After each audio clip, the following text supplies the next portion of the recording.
Hola, bienvenidos a este espacio de Dinero en Semana TV. Soy Carlos Enrique Rodríguez, subdirector de Semana. Por estos días, un debate sacudió los cimientos de uno de los sectores más importantes desde el punto de vista económico, pero sobre todo desde el punto de vista social. En la discusión del presupuesto general de la Nación se planteó una reducción para el sector de la salud en la asignación de recursos que, a juicio de los expertos, puede generar una crisis en este sector. El servicio de salud en Colombia, a pesar de las dificultades financieras y de los problemas de calidad, ha logrado avances en materia de cobertura y de cierre de brechas, donde según ANIF hay más del 99% de la población afiliada al sistema. Sin embargo, la discusión por recursos está en su punto más alto. Para entender qué es lo que está pasando y cuáles son las posibles soluciones, nos acompaña la doctora Paula Costa, presidenta de ASEMI, la Asociación Colombiana de Empresas de Medicina Integral. Doctora Costa, muy bienvenida, muchas gracias por acompañarnos. Carlos, un saludo muy especial. Muchas gracias por esta invitación. Arranquemos por la fácil. ¿Qué fue lo que pasó esta semana en el Congreso? ¿Cuál fue el anuncio de la ministra que puso a revolotear a todo el mundo? Mire, la semana pasada la ministra fue convocada a la Comisión Séptima de Cámara para un ejercicio que es un ejercicio muy habitual en esto, y es que presentaba las cifras del presupuesto. En esa presentación, la ministra muestra que frente a una solicitud que había dejado el gobierno Duque de 8.1 billones de pesos adicionales para el sector salud, ella lo estaba disminuyendo a 3.82. Entonces, pues por supuesto esto prendió las alarmas. En particular, desde ASEMI, pues vemos esta disminución en la solicitud de recursos con una gran preocupación por dos razones. Uno, porque los rubros de aseguramiento, que es lo que atienden la cita médica que hace usted o que hago yo o que hace la persona que está en la esquina, bien sea por régimen subsidiado o por régimen contributivo, se paga con cargo a sus recursos. Eso tiene un nombre muy técnico, que es la UPC, que es la unidad de pago por capitación, pero es el valor de la prima que le paga el Estado a las EPS para atender sus riesgos en salud durante un año. La ministra está yéndose a un escenario en donde esa unidad de pago por capitación se incrementa en un 12%. Y los cálculos que nosotros tenemos desde ASEMI lo que muestran es que eso es completamente insuficiente. El otro componente que nosotros vemos con preocupación que está desfinanciado es el componente que se conoce como presupuestos máximos. ¿Qué es eso? Tenemos un plan de beneficios todos los colombianos, que es el mismo en régimen subsidiado y régimen contributivo. Es un plan de beneficios que incorpora 90% de las atenciones que existen en el mercado y 97% de los medicamentos. Ese plan de beneficios, aunque es así de grande, el médico tratante puede decir, mire, a Carlos no me sirven nada de esos medicamentos que están ahí, necesito darle este otro medicamento que está por fuera. Y es decisión del médico tratante cuál es el medicamento o el tratamiento que requiere la persona, si está o no está incluida dentro del plan de beneficios. Ese complemento, esos tratamientos adicionales, esos medicamentos adicionales, que usualmente es por donde se van incorporando nuevas tecnologías al plan de beneficios de los colombianos, se conoce como presupuestos máximos. Y ahí también estamos viendo que hay un hueco que es importante porque se está decreciendo sin incorporar las tecnologías que se cubren por medio de este extra dentro de la unidad de pago por capitación. Ok, ahí en este tema de los presupuestos máximos, a ustedes también, es una pregunta que iba más adelante, pero creo que en este momento tiene más contexto. Con la liquidación de algunas EPS, pues muchos de esos usuarios pasan a las EPS que están funcionando y esos presupuestos máximos de alguna manera se empiezan también a afectar, ¿o no? Se afectan todos. Entonces, si quieren le cuento cómo son un poco de dónde vienen nuestras cuentas. Hay un pedazo de las cuentas que vienen por precios. ¿Qué pasó este año? Al margen de las inclusiones que se hicieron dentro del plan de beneficios, que para este año particular de 2022 son las más grandes de la historia, la UPC se calculó con un aumento de inflación del 3,07%. Y lo que vamos en los primeros 8 meses del año, hasta agosto, lo que nos dice el DANE es que estamos en una inflación del 10,84%. Entonces, digamos que ahí hay un hueco. Hay otro hueco que viene por vía de la devaluación, y es que en el sector salud los medicamentos, inclusive los medicamentos que se producen nacionalmente, tienen un componente muy alto de materias primas importadas. Los dispositivos médicos, todo eso está asociado a la tasa de cambio, y pues hemos tenido una devaluación también muy importante durante este año. Y el tercer componente que le pega al componente de precios, pues es la definición de salario mínimo. Entonces, esos tres componentes pues han estado muy por encima de lo que se previó originalmente dentro de la UPC de este año, digamos que es el factor precios. Hay otro factor que son cantidades a los que usted lo estaba señalando, y es, mire, uno son los traslados de los usuarios. Entonces, hemos visto en este año se han liquidado ya 4 EPS. Dentro de esas liquidaciones de las EPS, pues los usuarios vienen a estas EPS. En el caso particular de las agremiadas ASEMI, han recibido más del 90% de los afiliados, que usualmente vienen con unos tratamientos pendientes, un retraso en atenciones, y se ponen al día. Y ponerse al día significa pues que hay una mayor frecuencia de uso de esas atenciones. Otro factor que es muy importante es que también salimos de una pandemia, y durante el año 2020 y durante 2021 pues no estuvimos los colombianos yendo al médico en la misma proporción en la cual vamos, y este fue un año un poco como para desatrasarse.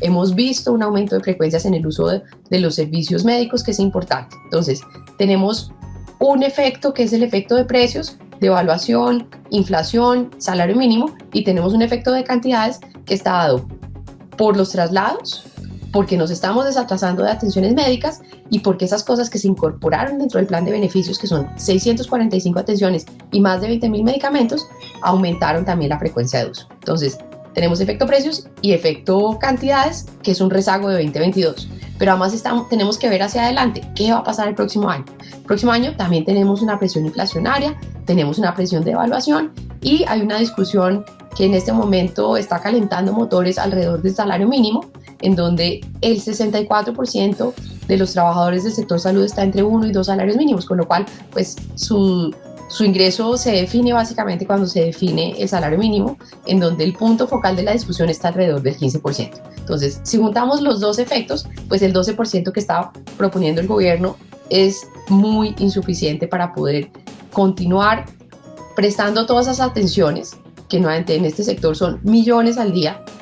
Son 2.2 millones de atenciones entre régimen subsidiado y régimen contributivo al día en promedio, y pues eso genera un problema de desfinanciación que no es un tema de las EPS, es un tema de todo el sector salud, y esa es la gran preocupación, porque acá hay un tema de desfinanciamiento, por supuesto, que le pegará a los aseguradores, pero también a los prestadores, y si le pega a los prestadores, le pega a los trabajadores de la salud y le pega a los usuarios.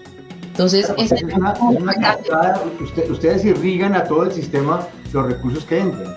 Claro, esta es la espina dorsal del sistema de salud, es el componente de aseguramiento.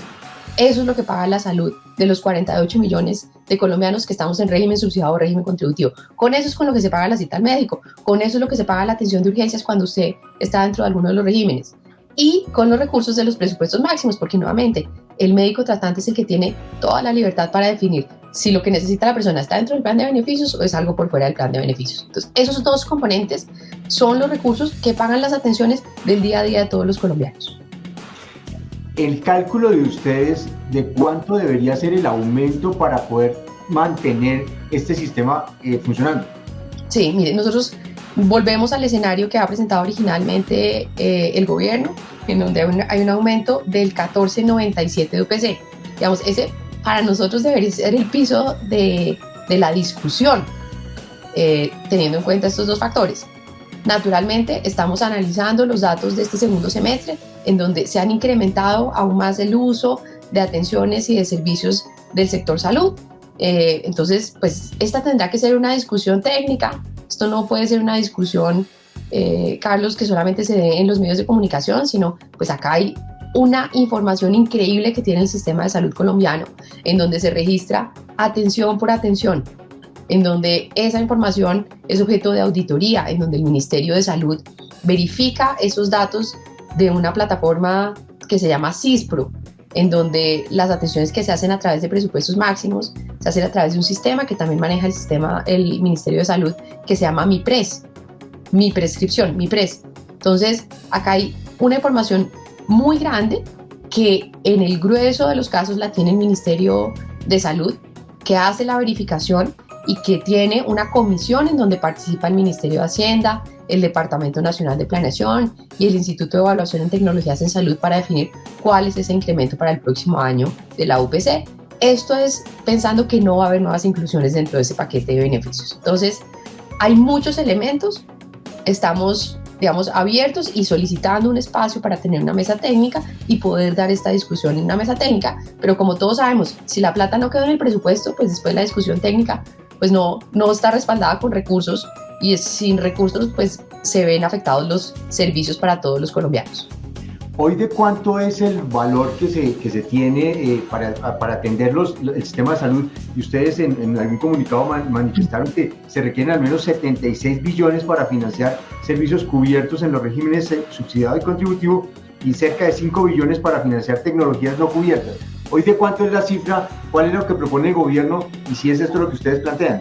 Sí, hoy en día lo que tenemos para pagar esa UPC de régimen subsidiado y régimen contributivo son cerca de 68 billones de pesos. Entonces, esos 68 billones usted le suma el 15% y ahí llega a los 76 billones. Y para cubrir presupuestos máximos tenemos cerca de 2.2 billones, y entre enero y junio de este año lo que hemos visto es que frente a lo que se hubiera presupuestado ejecutar, se ha ejecutado un 170%, es decir, acá hay un uso mucho más alto de los recursos de presupuestos máximos. Como este espacio es un poquito más rápido, más amplio, me gustaría hacer una precisión sobre el tema de presupuestos máximos. Este es unos recursos que simplemente el Estado les reconoce a las EPS y por los cuales no paga ningún tema de administración. Entonces, lo que hay usualmente dentro del año es un ajuste de esos presupuestos máximos, porque es reconocer un valor que no está asegurado dentro del plan de beneficios y que simplemente, digamos, la EPS hace las funciones de identificar quién puede ser el prestador de esos servicios y pagar esos servicios frente a un presupuesto que es responsabilidad del Estado. Antes ese componente se conocía como no POS, en el caso del régimen subsidiado estaba a cargo de las entidades territoriales. Hoy en día todo el componente de lo que no está incluido dentro del plan de beneficios está a cargo del Estado y hace parte de este presupuesto, de este componente que se llama presupuestos máximos. Entonces, esos dos componentes han ido creciendo nuevamente. Por ahí es por donde entran las nuevas tecnologías. Ese componente, digamos, complementa los otros servicios de salud, y la información, pues la información está abierta para todas las autoridades porque va uno a uno a través de MIPRES. ¿Cómo ha sido un poco el proceso de consolidación, por decirlo de alguna manera, o de decantación de las EPS? Es decir, hace 5 años cuántas teníamos y hoy cuántas tenemos en materia de número por las liquidaciones que se han dado. Mire, en este momento tenemos un mercado de cerca de 34 EPS. De esas 34 EPS hay 11 que están en medida de vigilancia especial por parte de la Superintendencia Nacional de Salud. Pero esta es una historia que es una historia un poco más larga, porque en estos casi 30 años del sistema de salud, cuando sale la ley 100, pues no había una figura de una aseguradora en salud. Entonces el Estado promueve la creación de EPS de diferentes tipos. En algún momento se considera unas EPS temporales, que eran como las secretarías de salud cumpliendo esas funciones de EPS. Se promueven figuras cooperativas y mutuales.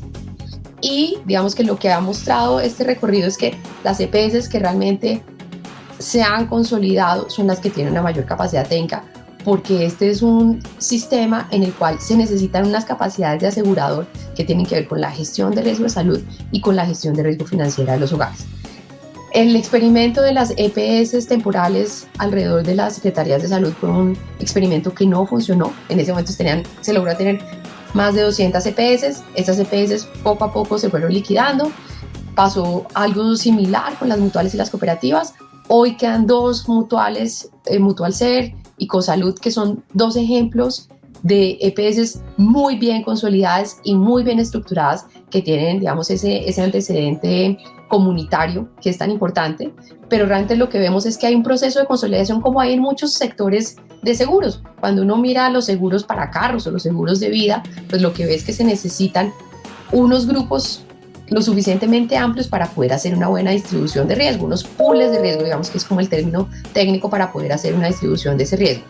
Dentro de las 11 EPS que están afiliadas a SEMI, se concentra y se cubren las necesidades en salud de 34 millones de usuarios. Un poco para que se haga la idea, eso es cerca del 95% del régimen contributivo y el 40% del régimen subsidiado. Entonces, acá está un poco como ese Pareto de donde están concentrados el grueso de los usuarios del sistema de salud colombiano. Y nuevamente, como lo vemos nosotros, acá hay un proceso de consolidación. Por supuesto, las EPS que no están cumpliendo con los requisitos y que no prestan un buen servicio, pues no tienen que estar en el mercado, creo que afectan más al mercado que lo benefician, y estamos pues nuevamente en ese proceso de consolidación de este sector. Doctora Paula, ¿qué tan estresado está el sistema? Es decir, con la liquidación de EPS, y uno ha visto desde el gobierno pasado que han venido liquidando, ya se han venido liquidando en este gobierno nuevas EPS, y pasan a los usuarios a las EPS que están funcionando y que funcionan bien, que usted ha colocado un par de ejemplos de buen manejo. ¿Qué tan estresado está el sistema? ¿Cómo están respondiendo las EPS a esto? Pues mire, esa es una pregunta muy interesante, Carlos, porque digamos que las EPS han venido recibiendo estos usuarios a lo largo de estos últimos 3 años. Tal vez los movimientos más grandes se dieron entre diciembre del año pasado y enero de este año, con las liquidaciones de Comeva y de Medimás. Pero a lo largo de estos 3 años se han movido cerca de 10 millones de usuarios. Y dentro de las EPS que están en este momento en alguna medida de vigilancia especial, hay otros 7 millones de usuarios. Entonces, digamos, acá hay un aprendizaje, pero también hay una preocupación, porque lo que ha pasado es que los usuarios que llegan, pues nuevamente, tienen unas necesidades en salud que no necesariamente han sido atendidas de forma adecuada, entonces tienen, digamos, un rezago en la prestación de sus servicios. Esto también implica para las EPS que reciben adecuar la red de oferentes en salud. Entonces, se necesita ampliar quienes ofrecen los servicios, se necesita ampliar la capacidad para atender adecuadamente a los usuarios, y esto toma un tiempo, esto no es inmediato.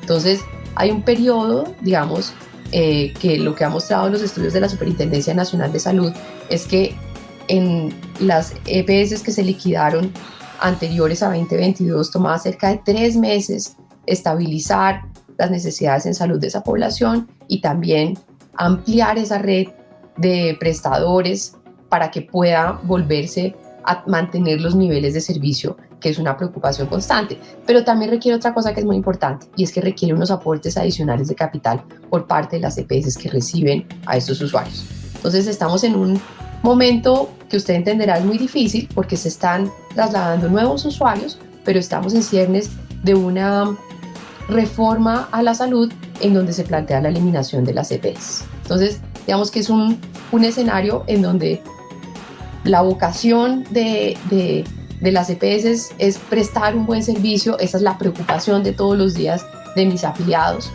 y esto requiere mayores inversiones frente a un escenario de una reforma que aún no conocemos, en donde pues hay un planteamiento muy fuerte del gobierno de eliminación de las EPS. Ya vamos a llegar al tema de la reforma. Antes de llegar allá, esta semana el superintendente nuevo de salud, y la pregunta de por qué tan estresado está el sistema, se la hacía porque el superintendente de salud dijo, y aquí estoy leyéndolo, que no llegó a liquidar EPS, que ellas se van a ir liquidando solitas. ¿Realmente eso es cierto? ¿Se van a desaparecer las EPS? Pues no, mire, durante los datos que nosotros tenemos desde ASEMI con corte a diciembre del año pasado, que son los datos oficiales de la superintendencia, yo no conozco el detalle de los datos que presentó ayer el superintendente en la rueda de prensa, pues lo que mostraba era que las 11 EPS que están agremiadas en la ASEMI están cumpliendo todos los requisitos, ¿no? Acá, nuevamente, este traslado de usuarios también genera unas necesidades adicionales de capital. Entonces, si a usted le llegan los usuarios el 1 de septiembre, pues lo que esperamos nosotros es que haya un tiempo mínimo para poder hacer esos aportes adicionales de capital, porque a usted le informan y al día siguiente está recibiendo los usuarios. Y también entenderán todos los que nos ven, pues que esto no es inmediato que se pueden hacer esos aportes de capital. Entonces, lo que mostraba ayer el superintendente es que en uno de los criterios de habilitación financiera, que era el de inversiones forzosas, no se estaba cumpliendo, y digamos que ese es un tema que vale la pena revisar en qué medida corresponde a los traslados que se han hecho recientemente, en donde lo que es procedente es dar un tiempo a las EPS para que puedan hacer esos aportes adicionales de capital. Volvamos al tema de la reforma, ya lleguemos ahí. El gobierno, digamos desde campaña, el gobierno del presidente Gustavo Petro ha venido planteando una reforma a la salud y ha sido muy insistente, y la ha programado para el año entrante junto a la pensional y a la laboral. Este año pues estamos concentrados en la tributaria y en el presupuesto. ¿Qué acercamientos han tenido ustedes con el gobierno, sobre todo por el mensaje inicial que se mandó, y es desaparecerán las EPS? ¿Cómo sería ese nuevo modelo de prestación de servicios de salud? Pues Carlos, realmente han circulado por WhatsApp y por Twitter y por todas las redes unos borradores de reforma que el propio ministerio ha dicho que no corresponden a la reforma que ellos van a presentar. Nosotros entendemos que ese es el punto de partida del gobierno, pero también entendemos y acogemos el mensaje que ha dado el presidente en diferentes ocasiones de que esas grandes reformas del país, la vocación que tiene este gobierno es de generar consensos. Y en esa generación de consensos, pues este es un sistema de salud en donde se han logrado cosas increíbles en 30 años. Pues dice, oye, 30 años suena muchísimo, pero cuando uno ve la evolución de los sistemas de salud en el mundo, pues son sistemas de salud que tienen muchas más décadas, ¿no? El sistema de salud inglés tiene 75 años, hay otros que tienen cientos de años para irse consolidando. Entonces, creo que acá hay unos logros sociales muy importantes que están muy alineados con la agenda de este gobierno. El sistema de salud es el que más aporta para sacar personas de la pobreza multidimensional. El sistema de salud es uno de los sistemas que tiene un gasto más progresivo.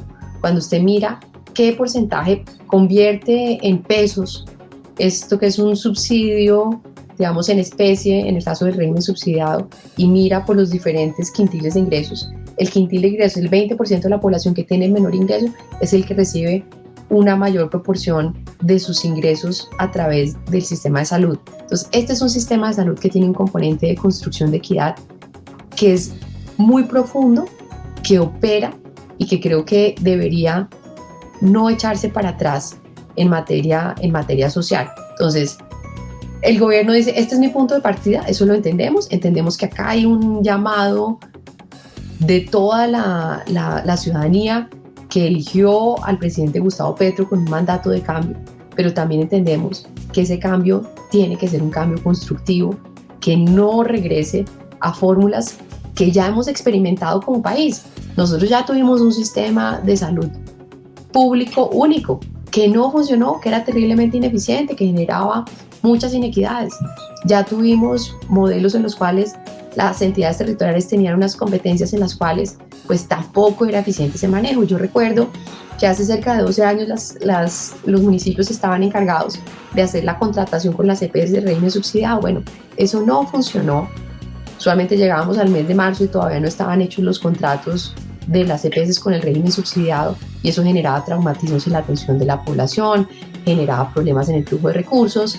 De ahí nace esta idea de tener una tesorería centralizada dentro del sector salud, que hoy es la ADRES, que en ese momento se montó como un contrato con el FOSIGA, pero que ha ido evolucionando y que hoy es la ADRES y que es un avance muy importante del sector salud. Entonces, entendemos que es el punto de partida, pero también entendemos y queremos hacer parte de esa creación de un consenso nacional. Acá la verdad revelada no la tienen las EPS, ni los prestadores, ni los laboratorios. Creo que acá hay un actor central que es el usuario, sobre el cual todos tenemos que estar pendientes de cómo podemos mejorar esos resultados en salud. Entonces, es una reforma que está por debatirse. Queremos hacer parte de ese cambio. Compartimos además algunas de las preocupaciones y objetivos que ha planteado este gobierno en materia de salud. Mejorar sistemas de información. Tenemos una información que es muy importante, pero esa información aún no es una información transaccional. Necesitamos mejorar ese flujo de información entre los prestadores, los hospitales, las clínicas y las EPS, para que estos temas de cartera sean mucho más dinámicos y logremos sobrepasar este tema de saneamiento de cartera. Necesitamos avanzar en prevención y promoción, tener modelos diferenciales en las zonas urbanas y rurales, en donde en particular en las zonas rurales pues tiene que operar bajo una lógica diferente. Acompañamos las iniciativas de fortalecimiento de la red pública, que en muchos municipios pues es el único prestador. Entonces creo que acá hay una agenda en donde hay unos puntos de encuentro sobre los cuales quisiéramos construir y en donde queremos aportar desde la experiencia de las EPS para lograr un mejor sistema de salud sin echar para atrás. Solo para irme unos años atrás, doctora Paula, ¿cómo quedó el tema de la ley de punto final? Eso que venía, la carga que traían las EPS, las deudas que había con ellas, ¿eso en qué quedó? ¿Todavía hay rezago de esas deudas? ¿A cuánto asciende? ¿Cómo se está manejando un poco eso? Sí, mire, la ley de punto final yo creo que es un experimento muy interesante de ponerse al día con esos pagos que eran responsabilidad del Estado, que hacían las EPS y que después tenían que recobrar. El anterior gobierno dice, es momento de saldar esas deudas, propone unos artículos dentro del plan de desarrollo y empieza a funcionar. Obviamente eso tiene temas operativos que no funcionaron tan bien, porque se pedían, por ejemplo, documentos de hace muchos años que era imposible recuperar, en fin. ¿En qué está en plata blanca eso? Dentro del régimen contributivo, las EPS presentaron cuentas por cerca de 14 billones de pesos, de las cuales se han auditado cerca de 12 billones de pesos. Es decir, hay todavía un rezago en la capacidad de auditoría que tiene en este momento a su cargo la ADRES para revisar esas cuentas. Y se han pagado a marzo de este año, que es la última cifra que tengo, 6.1 billones de pesos. Es decir, este es un proceso que, si bien ya, digamos, las ventanas para recibir esas deudas y demás, pues ya se cerraron, todavía está continuando dentro de su parte operativa, y en donde los recursos que se recibieron con cargo a estos temas de presupuestos de punto final se giraron directamente a la red, pues mejorando el flujo de recursos dentro de la red de prestadores. Entonces, digamos, yo creo que es un experimento interesante que probablemente necesitará una continuidad para terminar de sanar esas deudas viejas del sistema de salud. Doctora Paula, para terminar, ayer estaba viendo un informe que sacó ANIF que me pareció muy interesante y lo traigo a colación porque en algún momento, conversando con alguien del sector, me lo planteaba. Me decía, a propósito de la pandemia, que muchas familias en distintos países se quebraron porque tuvieron que atender directamente pues, las necesidades que presentó la pandemia. En Colombia, el gasto de bolsillo de los colombianos en el sector de salud no es muy alto, es tal vez de los más bajos de la región, y yo me atrevería a decir que del mundo. Estas transformaciones que se están dando, estas cargas financieras que vienen del pasado, todo este escenario de discusión, ¿qué le va a pasar al colombiano común y corriente cuando esto empiece a avanzar y se dé cuenta pues que seguramente el gasto de bolsillo que antes dedicaba para la salud puede empezar a crecer? ¿Qué han calculado ustedes? Mire, yo tengo esa preocupación, esa es una de las preocupaciones más grandes que nosotros tenemos. El gasto de bolsillo, en efecto, en Colombia es uno de los más bajos de la región y es el más bajo de los países de la OCDE. Es cerca del 16% del gasto total en salud. Y de ese 16%, 11% corresponde a pólizas de salud, planes complementarios y medicina prepagada, con lo cual ese 5% pues corresponde a los medicamentos que uno muchas veces va y compra en la droguería o la cita que paga con un médico particular. ¿Qué va a pasar? Pues digamos que ahí habría que hacer escenarios y construir cuáles podrían ser para el caso de Colombia, pero le traigo un caso que es un caso referente que nos debe ilustrar esta discusión dentro del país. México ha impulsado durante estos últimos 3 años unas reformas en el sector salud que vuelven un poco a la figura del seguro social que nosotros teníamos, de un sistema público. Y lo que ha pasado en México durante estos 3 años es que se ha aumentado en 13% el gasto de bolsillo de los mexicanos, llegando al 46%. Sí, uno de los efectos de tener sistemas que son menos eficientes es que las personas terminan gastando más de bolsillo. Y eso se lo conecto con la pregunta inicial, Carlos, y es esa preocupación de no tener los recursos suficientes para el aseguramiento de todos los colombianos, para esas prestaciones que se hacen a quienes estamos en el régimen contributivo o en el régimen subsidiado, pues lo que termina generando es una presión muy grande para los hogares de generar un mayor gasto de bolsillo. Todos sabemos que para cualquier familia la prioridad es la salud y uno hace lo posible y lo imposible si hay una persona dentro de su hogar que está enferma, y si eso no se cubre a través del sistema de salud, pues lo terminan cubriendo las familias. Y lo que ha mostrado la historia es que cuando eso es así, pues termina siendo terriblemente inequitativo, porque para los hogares pobres pues es una presión muy grande tener que cubrir un tratamiento en salud. Entonces esa es una de las preocupaciones más grandes que se pega nuevamente con la discusión en la que estamos estas semanas, en donde pues acá lo que tenemos son argumentos técnicos para compartir con quienes tienen que tomar las decisiones en las próximas semanas sobre el presupuesto general de la nación y sobre el incremento de la OPC. Ok, doctora Paula, muchísimas gracias, pues mucha suerte en esta discusión y que pues salga lo mejor para el país. Así es, Carlos. Acá estamos nuevamente desde ASEMI abiertos siempre al diálogo, a dar elementos, a dar argumentos, a ser parte de este cambio en pro de la salud de los colombianos. Mil gracias, doctora Paula. Un abrazo para todos. Muchas gracias por acompañarnos en esta conversación. Los invitamos a que nos sigan en nuestras plataformas y en semana.com. Nos encontramos la próxima semana.